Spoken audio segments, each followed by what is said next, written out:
Hello everyone. A very good morning students.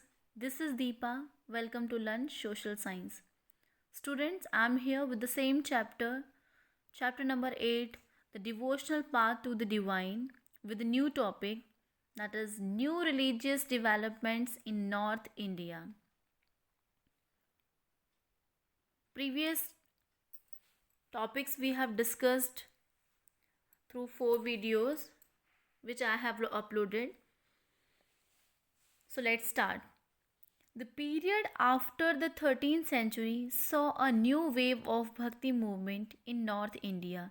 This was an age when Islam, Brahmanical Hinduism, Sufism, various chants of bhakti, and the Nath Panthis, Siddhas, yogis influenced one another. We saw that new towns chapter 6 and kingdoms chapter 2 and 3 and 4 were emerging, and the people were taking up new professions and finding new roles for themselves. Such people, especially craftspersons, peasants, traders, and laborers, thronged to listen these new scents and spread their ideas. So here's the discussion about it. 13वीं शताब्दी यानी कि जो 13th century थी उसके साथ में क्या एक नए मूवमेंट का एमर्जेंस हुआ, दैट इज भक्ति मूवमेंट. ओके, और ये एक ऐसा युग था या ऐसा एक टाइम आया जिस समय पर इस्लाम और ब्रह्मानिकल हिंदुइज्म और सूफिज्म, ये सभी क्या हो गए, एक दूसरे से इन्फ्लुएंस होने लगे. साथ में नाथपंथी, सिद्धास और योगी भी एक दूसरे से क्या होने लगे, प्रभावित होने लगे और एक दूसरे पर अपना प्रभाव छोड़ने लगे, सबके इन्फ्लुएंस में आ गए. As we have seen in the chapter number 6, जो कि हमने देखा कि न्यू टाउन्स का एमरजेंस हुआ, और in the chapter number 2 and 3 and 4 we have seen emergence of the new kingdoms. ठीक है, ये सब एमर्ज हो रहे थे उसी टाइम पीरियड पे. People were taking up new profession and finding new roles for themselves. उस समय लोग क्या कर रहे थे, अपने लिए नए नए व्यवसाय, नई नई भूमिकाएं खोज रहे थे. ऐसे लोग विशेष रूप से शिल्पी, कृषक, व्यापारी, मजदूर थे, है ना. Specially craft person, peasants, trader and labourer throng to listen these. ठीक है, उस समय पे ये सभी लोग क्या करते थे, इन सभी संतों के विचार को सुनने के लिए इकट्ठा होते थे. एंड आफ्टर दैट ये क्या करते थे, इनके विचारों को प्रोपोगेट करते थे, स्प्रेड देयर आइडियाज, उनको विचारों का प्रचार भी करते थे. Here you can see a image,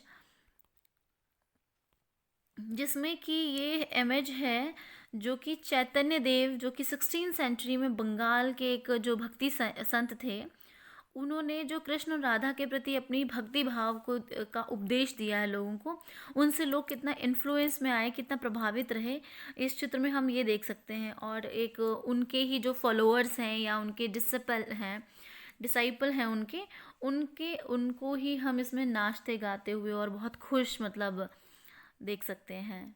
right, here it is written that Chaitanya Dev, a 16th century bhakti saint from Bengal, preached selfless devotion to Krishna Radha. In this picture, you see a group of his followers engaged in ecstatic dancing and singing. मतलब joyful excitement, मतलब बहुत खुश, है ना, बहुत उन्मादपूर्ण.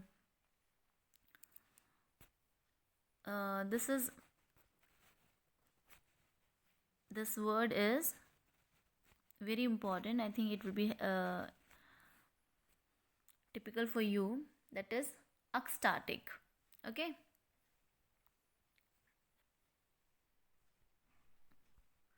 Some of them, like Kabir and Baba Guru Nanak, rejected all orthodox religion. Other, like Tulsidas and Surdas, accepted existing beliefs and practices but wanted to make these accessible to all. Tulsidas conceived of God in the form of Ram, and Tulsidasa's composition, the Ramcharitmanas, written in Awadhi, a language of used in eastern Uttar Pradesh, is important both as an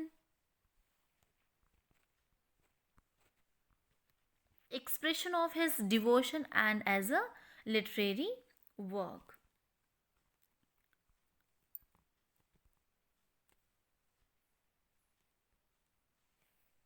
So let's discuss it.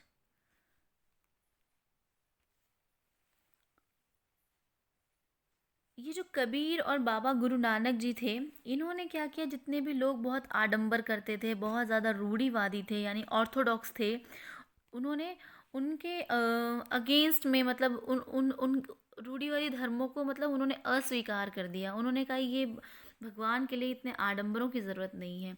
और तुलसीदास और सूरदास जो लोग थे वो जो और उनके जैसे कुछ अन्य संत भी थे, उस समय जो विश्वास था और पद्धतियों को विद्यमान विश्वासों और पद्धतियों को स्वीकार कर लेते थे, उनके अकॉर्डिंग कि सबकी पहुंच में लाने का प्रयत्न किया। उन्होंने कहा कि जो भी है सबकी पहुंच में आए, है ना।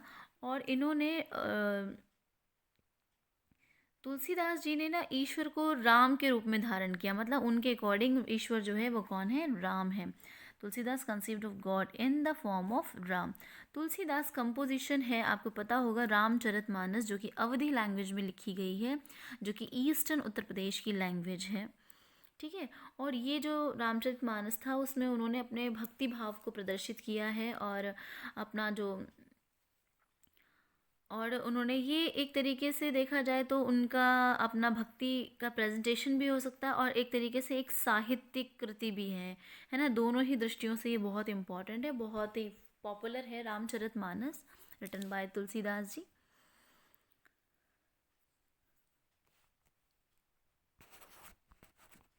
And here you can see a image, student, a map of India, in which you can see the areas where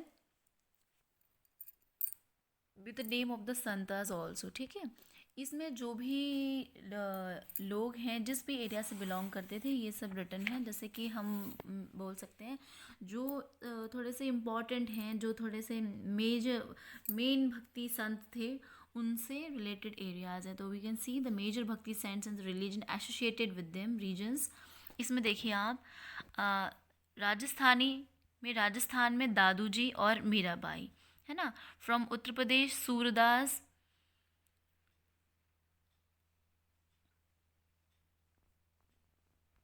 and for the Madhya Pradesh Tulsidas, Vallabhacharya, Raidas, Kabir, Ramnath ji, है ना।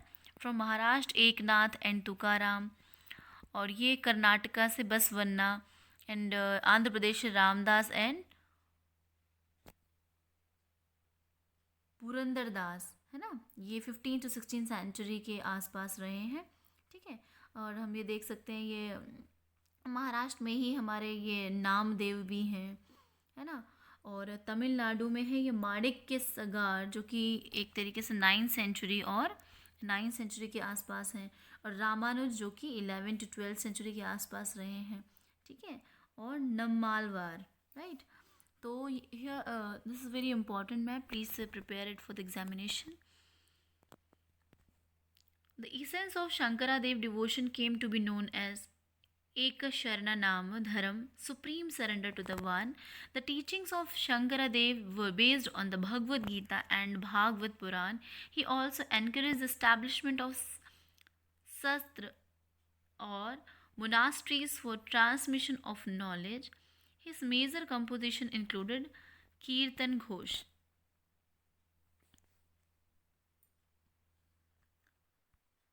ठीक है। ये जो है शंकराचार्य के डिवोशन को दिखाता है, जिन्होंने क्या कहा, सुप्रीम सरेंडर टू वन, है ना, कि एक ही भगवान के को समर्पित हो जाओ, और जिसको हम एक शरण नाम धर्म बोलते हैं। ठीक है।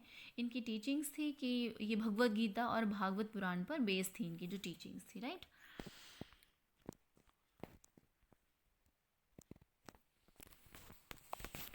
Now will move forward. Surdas was an ardent devotee of Krishna. His composition compiled in the Sur Sagar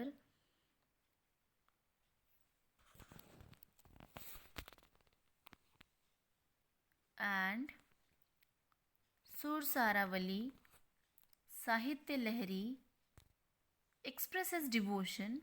Also, contemporary was Shankaradev of Assam, which belonged to late 15th century, who emphasized devotion to Vishnu and composed poem and plays in Assamese. He began the practice of setting up Namgreh or house of recitation and prayer, a practice that continues to date. Okay तो जैसा कि हमने देखा कि जो कि सूरदास जी थे, उन्होंने श्री कृष्ण की जो है ना, मतलब अनन्य भक्त थे वो, और उनकी कुछ रचनाएं भी हैं, है ना। अभी तक हमने किसके बारे में देखा? तुलसीदास दास जी की रामचरितमानस के बारे में देखा, और जिसमें उन्होंने अपने भक्ति भाव को प्रेजेंट किया हुआ था। अब सूरदास जो है वो श्री कृष्ण जी के अनन्य भक्त हैं, मतलब अर्डेंट डिवोटी है। और उनकी कुछ कंपोजिशंस हैं, उनकी कुछ रचनाएं हैं, जो कि सूर सागर, सूर सारावली, साहित्य लहरी है, ठीक है। उनमें उन्होंने अपने भक्ति भाव को प्रेजेंट किया है, अभिव्यक्त किया है। असम के जो शंकर देव हैं, जो कि लेट 15th सेंचुरी हैं, में इन्हीं लोगों के क्या हैं, कंटेम्प्रेरी हैं, समकालीन हैं, यानी कि सेम टाइम पीरियड में हैं। और ये जो इन्होंने क्या किया है, विष्णु की भक्ति पर बल दिया है, ठीक है। और उन्होंने उस सभी चीज़ों को, अपनी जो पोएम्स हैं और जो अपने हम बोल सकते हैं नाटक वगैरह हैं, ठीक है, उनको प्लेज वगैरह को इन्होंने किस लैंग्वेज में लिखा? अपनी असमी लैंग्वेज में, असमिया भाषा में लिखा। और उन्होंने नामघर, एक मतलब बोल सकते हैं कविता पाठ और मत करने के लिए एक एरिया है, house of recitation and prayer, जहाँ प्रेयर की जाती है और कविता पाठ किया जाता है, प्रार्थना घर हम कह सकते हैं, उसे स्थापित किया और वहाँ पर लोगों को इकट्ठा करने की पद्धति को चलाया, जो आज तक चल रही है। A practice that continues to date, आज तक चल रही है। Okay, this tradition also included saints like Dadu Dayal, Ravidas and Mirabai. Mirabai was a Rajput princess married into the royal family of Mewar. In the 16th century, Mirabai became a disciple of Ravidas, a saint from a caste considered untouchable. Okay.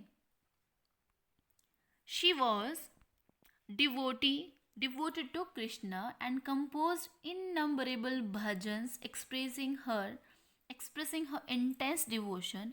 Her songs also openly challenged the norms of upper caste and became popular with the masses in Rajasthan and Gujarat. Okay. तो देखिए, now will discuss about Mirabai.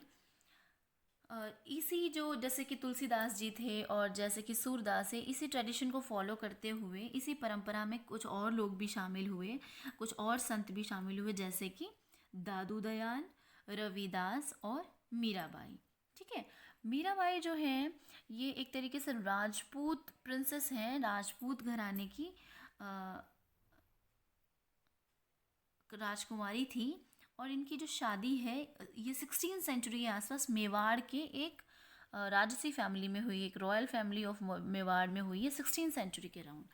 और मीराबाई जो है ये रविदास जी की disciple बन गई। Disciple means होता है स्टूडेंट्स, फॉलोअर कह सकते हैं, पीपल ऑफ अ टीचर यानी कि शिष्य कह सकते हैं, ठीक है, of Ravidas, a saint from caste considered untouchable. Untouchable I have told you earlier, आश्चर्यप्रस, जिन लोगों को मतलब लोग छूना भी उस टाइम पसंद नहीं करते थे, ठीक है, जिसको अनटचेबल मीन्स न छूने योग्य, है ना। तो उनकी वो डिसाइपल बन गई, उनके स्टूडेंट बन गई. And she was devotee to Krishna. We all know कि वो किसकी भक्त थी? कृष्ण भगवान की भक्त थी. एंड कंपोज इननंबरेबल भजन, उन्होंने बहुत सारे ऐसे हम कह सकते हैं कि बहुत सारे भजन क्रिएट किए और जो कि बहुत पॉपुलर हुए. और सारे ही भजन जो होते थे उनके, वो क्या प्रेजेंट करते थे? वो रिप्रेजेंट करते थे उनकी जो कृष्ण भगवान के प्रति भक्ति है, वो सारे की कृष्ण को ही डिवोटेड होते थे, कृष्ण भगवान को ही, ठीक है।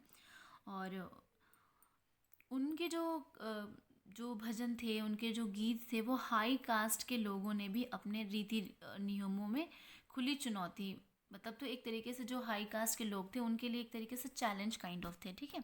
Openly challenge the norms of upper caste, जो नॉर्म्स बना रखे थे अपर कास्ट के लोगों में, उनको वो चैलेंज करते थे, ठीक है। उन्होंने जो भी सॉन्ग थे वो चैलेंज करते थे with the masses in Rajasthan and Gujarat. और ये गीत राजस्थान और गुजरात के जो नॉर्मल लोग थे उनको बहुत ही कैसे लेके बहुत पसंद आए, और ये सभी नॉर्मल पीपल्स में बहुत लोकप्रिय हो गए, ठीक है। It is popular with the masses in Rajasthan and Gujarat. A unique feature of most of the saints is that their works were composed in regional language and could be sung. They became immense popular and were handed down orally from generation to generation. Usually, the poorest, most deprived communities and women transmitted these songs, often adding their own experiences also. Thus, the songs as we have them today are as much as a creation of the saints as of the generation of people who sang them. They became a part of our living popular culture. Okay, so this is right. ये जितने भी songs थे students, ये लोगों ने क्या किया, जब उन्होंने अपने किसी भी सॉन्ग को गाया तो उसमें कहीं ना कहीं उनके जो एक्सपीरियंस थे वो भी उसमें इंक्लूड होते चले गए, ठीक है। तो ये जो संत लोग थे इन्होंने मोस्टली क्या किया, ऐसी कृतियाँ जो थी वो नॉर्मली ये लोगों ने रीजनल लैंग्वेजेस में ही लिखा। सबसे यूनिक फीचर ये था, इसीलिए लोगों को ज़्यादा समझ में आया और लोग इनको बहुत फॉलो करने लगे। अगर ये किसी और लैंग्वेज में होता तो मे बी जो नॉर्मल पीपल्स थे, जो लोग बहुत लिटरेट नहीं हुआ करते थे, उनको तो समझ भी नहीं आते। It was written in regional languages and could be sung, और उन्हें गाया भी जा सकता था, ठीक है। ये बहुत पॉपुलर हुए और handed down orally from generation to generation. कहीं ना कहीं जो सॉन्ग्स होते हैं, हम सोचिए कितने पुराने सॉन्ग्स हम आज भी गाते हैं या गुनगुनाते हैं, या हमने कभी बचपन में सुने हैं या हमारे पेरेंट्स सुनते होते हैं। तो ये क्या होते हैं, धीरे धीरे पास ऑन होते रहते हैं जनरेशन टू जनरेशन। आगे आने वाले वंशजों में वो सॉन्ग्स आ जाते हैं और पॉपुलर भी रहते हैं, ठीक है। Usually the poorest and most deprived communities and women transmitted these song. हुआ क्या कि ये ऐसे जो गाए जाने वाले गाने थे ये ओरली ही लोगों के रूप में आगे बढ़ते गए, और इन गीतों को बहुत ही प्रोपोगेट किया किन लोगों ने, जो बहुत ज़्यादा डाउन ट्रोडन है, बहुत ज़्यादा पुअरेस्ट हैं, यानी पुअर लोगों ने इसको बहुत प्रोपोगेट किया। डिप्राइव्ड कम्युनिटीज़, जो लोग मतलब एक तरीके से वंचित समुदाय है जिसको लोग बहुत ज़्यादा एक्सेप्ट नहीं करते थे, सर्वाधिक वंचित समुदाय, उन्होंने किया। और कुछ फीमेल्स ने, ठीक है ना, जो कि फीमेल्स के थ्रू ट्रांसमिट हुए सॉन्ग, इधर उधर पहुँचे। और जब ये प्रोपगेट हो रहे होते थे या फिर इनका प्रसार हो रहा होता था, उस प्रोसेस में क्या होता था, ये सभी लोग अक्सर उसमें अपने एक्सपीरियंस को भी ऐड कर देते थे, often adding their own experiences. The songs where we have them today as much a creation of saints. अब ये जो हम आज सॉन्ग जो हमको मिल रहे हैं या हमने सुन रहे हैं, इस तरह के जो आज मिलने वाले गीत हैं, उसमें जो संतों की तो क्रिएटिविटी है ही, रचनाएं हैं ही, साथ में उन पीढ़ियों के लोगों की भी रचनाएं मानी जा सकती हैं जो उन्हें गाते थे, ठीक है। और आज देखा जाए तो वो हमारी जीती जागती जो संस्कृति है, हमारे कल्चर का एक पार्ट बन गई है ना। जैसे कि आपने सॉन्ग भी सुना, पायो जी मैंने नाम रतन धन पायो, है ना, ये मीराबाई का ही सॉन्ग है, ठीक है। तो ये आज भी लोग गाते हैं। Here you can see the image of Mirabai where she has written a song. I'll tell you the gist of the song, okay? Beyond the Rana's palace, मतलब राणा के राजमहल से परे, यानी कि आपको पता होगा जो मीराबाई जी थी वो कहीं ना कहीं राणा जी के साथ नहीं रही थी, उनकी मैरिज होने के बाद उन्होंने वो महल छोड़ दिया था। So let's see, this is compose by Mirabai, ये मीराबाई ने ही लिखा है। Rana ji, I have left your norms of shame and false decorum of the princely life. I have left your town, and yet, Rana, why have you kept up enmity against me? Rana, you gave me a cup of poison. I drank it laughing.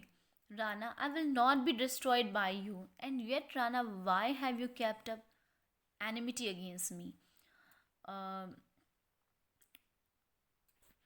in the song you can see कि राणा जी के राजमहल को मीराबाई ने छोड़ दिया है, और उन्होंने कहा है कि जो भी एक तरीके से जो समाज का जो बंधन है उसको मैंने क्या कर दिया है, छोड़ दिया है, लोक लाज जो है उसको मैंने छोड़ दिया है, और आपका दरबार भी छोड़ दिया है, आपका फॉल्स डेकोरम को मैंने छोड़ दिया है।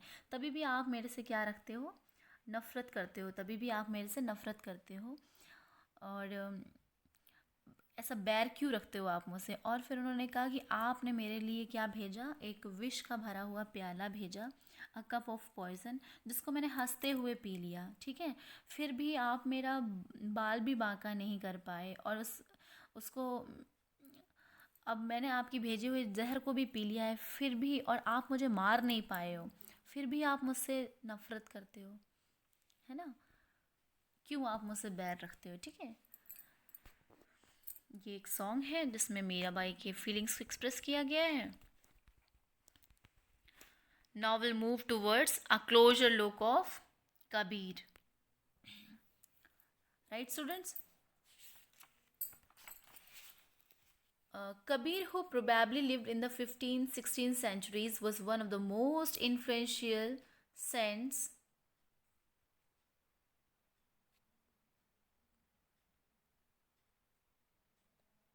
He was brought up in a family of Muslim julahas or weavers settled in or the near the city of Banaras, that is Varanasi. We have little reliable information about his life. We get to know of his ideas from a vast collection of verses called Sakhis and Pads, said to have been composed by him and sung by wandering bhajan singer. Some of these were later collected and preserved in the Guru Granth Sahib, Panchvani and Bijak. Okay students, so अभी हम will discuss about Kabir ji, ठीक है ना। This is a closer look, मतलब हम कह सकते हैं हमने एक नज़दीक से एक नज़र किसके हो, कबीर जी के लिए।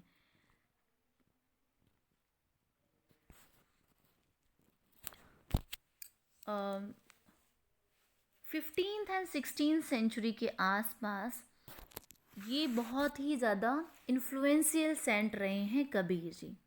ओके, इन्फ्लुएंस मतलब प्रभावशाली संत रहे हैं। He was brought up in family of Muslim julahas, उनका जो पालन पोषण हुआ है बनारस में हुआ है एक मुसलमान जुलाहा, यानी कि जो बुनकर होते हैं, जो वीवर होते हैं, ऐसे परिवार में हुआ है, ठीक है। और उनके जीवन के बारे में बहुत ही कम जो है जानकारी है हमारे पास, जिस पर हम क्या कर सकते हैं, ट्रस्ट कर सकते हैं। We have little reliable information, बहुत रिलायबल इन्फॉर्मेशन नहीं है हमारे पास उनकी लाइफ से regarding. We get to know of his ideas was vast collection of verses called sakhis. ये साखीज़ जो हैं वो लिखा करते थे, उनकी कुछ साखियाँ थी और पद थे, ठीक है। उनके बारे में उन्हीं साखियों और पदों से ही जानकारी मिलती है, उनके क्या थॉट्स थे, ठीक है ना, ये पता चलता है। इसका एक वास्ट कलेक्शन है, कंपोजिशन है, हम कह सकते हैं, विच इज़ जिनके बारे में ये कहा जाता है कि इनकी रचनाएं तो कबीर ने ही की थी, परंतु ये बहुत ही किस टाइप के थे, वॉन्डरिंग भजन सिंगर थे, तो घुमंतु जीवन जीते थे, घूम घूम कर अपने भजन को गाया करते थे। और ये साखी और पदों में ही इनका मतलब ये इन्होंने अपना सारा कंपोजिशन किए हैं। मतलब हम बोल सकते हैं कि एक तरीके से जैसे कि कबीर जी जो है ना दोहे लिखते थे, है ना, उसी तरीके से। और कुछ तो हमने इनकी रचनाएं तो कबीर ने भी की थी कि जो कबीर ने, जैसे कि घुमंतु भजन गायकों में इनका नाम लिया जाता है। कुछ भजन जैसे कि हम कह सकते हैं गुरु ग्रंथ साहब और पंचवाणी और बीजक में ही मतलब लोगों ने प्रिजर्व कर दिए हैं, ठीक है। लेटर कलेक्टेड, ये बाद में कलेक्ट किए गए, ठीक है ना, वो later collected and preserve in the Guru Granth Sahib and पंचवानी and बीजक, ठीक है। क्योंकि जहाँ पर भी जिन लोगों ने सुना, फिर बाद में पता चला कि ये कबीर जी का था, तो फिर उन्हें फिर लेटर ऑन कलेक्ट किया गया। ओके,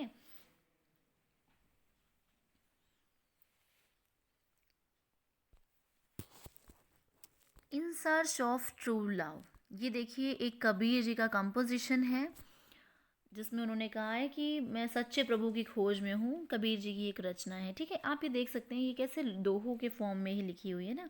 ये दोहों में दिए हुए विचार हैं, जिसके इस रूप में हम कह सकते हैं कि जो बसवन्ना और जलालुद्दीन रूमी थे ना, वो भी ऐसे ही थॉट्स रखते थे, या थोड़ा डिफरेंट भी रखते थे। तो वो हम इन दोहों में देख सकते हैं। O Allah Ram present in all living being, have mercy on your servants O lord. मतलब भगवान से कह रहे हैं कि अल्लाह हो चाहे आप राम हो, आप सभी इंसानों में विद्यमान हैं, सभी जीव जंतुओं में विद्यमान है। कृपया अपनी दया जो है हम सबके ऊपर रखिए। Why bump your head on the ground, why bathe your body in water.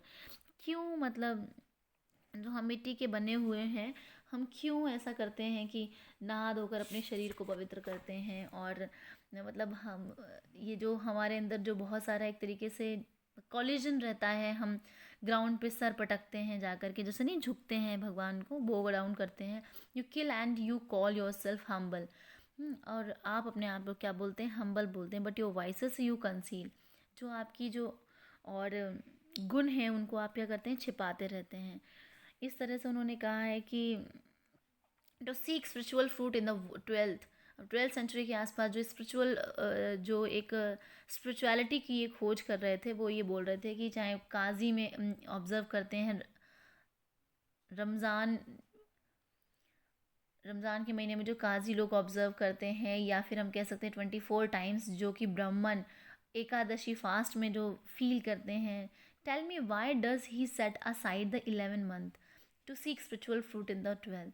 कि भाई क्यों हम ऐसे 11 महीने तक ऐसे करते हैं और एक महीने ऐसे करते हैं। उन्होंने कहा हरी ड्वेल इन द ईस्ट, भगवान जो है पूर्व में भी हैं। एंड दे से अल्लाह रिसाइड्स इन द वेस्ट। ये लोग क्या कहते रहते हैं कि भाई जो भगवान जी ये कहते रहते हैं कि ईस्ट में जो है वो हरी मिलते हैं और जो वेस्ट में है अल्लाह जी हैं। तो search for him in your heart. क्यों आप अपने हृदय में ही नहीं देखते उनको, अपने दिल में क्यों नहीं देखते हैं आप लोग। In the heart of your heart, वो आपके दिल में भी है, मेरे दिल में भी है, सभी के दिल में है। ही ड्वेल्स इन राम रहीम, ठीक है। वही राम है, वही रहीम है। हम ही लोग कंफ्यूज हैं, है ना। वो अलग अलग धर्म का नहीं है, भगवान जो सुप्रीम गॉड है वो एक ही है, ठीक है स्टूडेंट। तो ये जस्ट आपको क्लियर हुआ होगा, I hope.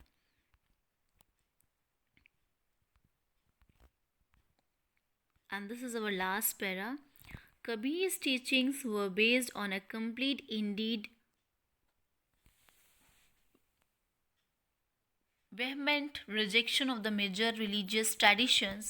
His teachings openly ridicule all forms of external worship of both Brahmanical Hinduism and Islam. The preeminence of the priestly classes and the caste system. The language of his poetry was a form of spoken Hindi, widely understood by ordinary people. He also sometimes used cryptic language which is difficult to follow. Okay, um, you're getting this word vehement reject, इसका meaning होता है showing strong feeling, ठीक है। कबीर की जो teachings थी वो एक तरीके से कंप्लीट और मतलब स्ट्रॉन्ग फीलिंग रखती थी। Rejection of the major religious traditions, जो भी जो कबीर के जो उपदेश वगैरह भी थे, उनमें जो धार्मिक परंपरा थी उनका पूर्ण रूप से क्या किया था और अस्वीकार कर दिया था उन्होंने, ठीक है। रिजेक्ट कर रखा था उन्होंने जो कि रिलीजियस ट्रेडिशंस हैं। Rejection of the major religious traditions. उनके जो उपदेश थे वो कैसे थे, ब्राह्मणवादी हिंदू धर्म और इस्लाम दोनों की बाह्य आडंबर पूजा के का क्या करते थे, मजाक उड़ाया करते थे, ठीक है। जो जो चाहे वो हिंदू धर्म में जो बहुत आडंबर करते हैं, या फिर जो फिर मुस्लिम धर्म में भी जो लोग आडंबर करते हैं यानी कि नाटक करते हैं पूजा पाठ का, उनको उन्होंने ओपनली रिडिकुल किया, यानी कि मजाक उड़ाया, हम कह सकते हैं उपहास किया, है ना, टॉन्ट जैसा। The preeminence of the priestly classes and the caste system. और उन्होंने जो जो भी उसका जो उनका जो कास्ट सिस्टम था, उन्होंने उनके अगेंस्ट में बोला, ठीक है। उनकी जो रचनाएं होती थी, उनके जो कंपोजिशंस होते थे, वो नॉर्मल हिंदी लैंग्वेज में ही हुआ करते थे, जो कि आम आदमियों को ईजीली समझ में आ जाती थी, आसानी से समझ में आ जाती थी। कभी कभी कुछ उन्होंने मिस्टिक लैंग्वेज का भी यूज़ किया है, जिसको फॉलो करना या समझना लोगों के लिए मुश्किल था। Used sometime he used cryptic language also, जिसको नॉर्मल लोग नहीं समझ पाते थे, जो ही बहुत थोड़ा लिटरेट रहते थे, थोड़ा सा मतलब स्कॉलर रहते थे, वो समझ पाते थे, ठीक है। Kabir believed in the formless supreme God and preached that the only path to salvation was through bhakti or devotion. Kabir drew his followers from among both Hindus and Muslims. जो कबीर थे वो मतलब किसी भी कोई फॉर्म नहीं समझते थे, वो नहीं समझते थे कि किसी फॉर्म में गॉड है। फॉर्मलेस सुप्रीम गॉड को एक्सेप्ट करते थे, यानी कि निराकार परमेश्वर में विश्वास रखते थे। उन्होंने ये उपदेश दिया कि भक्ति के माध्यम से ही मोक्ष यानी कि सेलिब्रेशन या मुक्ति प्राप्त हो सकती है। हिंदू तथा मुसलमान दोनों लोग उनके फिर मतलब फॉलोअर बन गए। Kabir Drew his followers from among both Hindus and Muslim, यानी कि जो उनके फॉलोअर्स थे वो हिंदू भी थे और मुस्लिम्स भी थे। और उन्होंने भी ये जो बाहर बहुत ज़्यादा आडंबर वगैरह हो रहते हैं, बहुत ज़्यादा जो ऑर्थोडॉक्स विचार हैं लोगों के, उनको अगेंस्ट में ही बोला था। So that's all for today's class students. Tomorrow will discuss about a closer look Baba Guru Nanak, ठीक है। As we have learn today about Mirabai, Kabir ji, Surdas ji, है ना, and we have discussed about saints of northern India, ठीक है। So tomorrow we'll discuss about Baba Guru Nanak ji, okay. He belongs to the Sikh religion.